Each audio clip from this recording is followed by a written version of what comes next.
انس ابن مالک نے نبی صلی اللہ علیہ وسلم کی خدمت کی تھی تو نبی نے ان کو 4 دعائیں دی.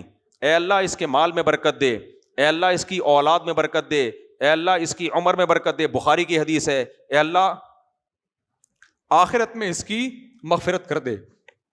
انس ابن مالک 100 سال سے زیادہ عمر یہ حدیث لوگوں کو بصرہ میں سنا رہے ہیں.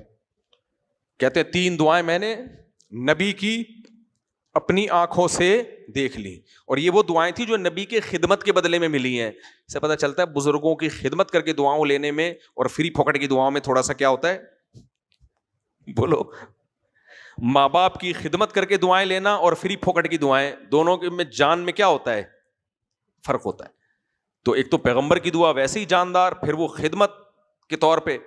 تو کہتے ہیں میں نے 3 دعائیں تو دیکھ لی ہیں. نبی نے دعا دی تھی مال دے. کہتے ہیں بصرہ میں میرے باغات ہیں, کسی کا باغ سال میں 2 مرتبہ پھل نہیں دیتا, میرا باغ سال میں 2 دفعہ پھل دیتا, اتنا مال ہے. اور کہتے ہیں سارا صدقہ کر دیتا ہوں میں. سارا کیا کر دیتا ہوں, صدقہ. دوسرا, عمر کہتے ہیں اتنی لمبی ہو گئی ہے کہ مجھے زندہ رہتے ہوئے شرم آنے لگی ہے, میرے ساتھ کے جتنے تھے سارے جا چکے. زندہ رہتے ہوئے کیا آ رہی ہے, شرم آ رہی. اور کہتے ہیں بچے میرے اتنے کہ میری بیٹی امینہ نے مجھے بتایا کہ میں 120 بچوں کو دفن کر چکا ہوں. یعنی وہ تو زیادہ عمر کی وجہ سے, ان میں کچھ شہید ہوئے ہوں گے. اس وقت تو جہاد بھی بہت ہو رہا تھا نا, بہت زیادہ لوگ, شہادتیں بھی بہت ہوتی تھیں. اور کہتے ہیں چوتھی جو دعا تھی نا مغفرت, اس کی اللہ سے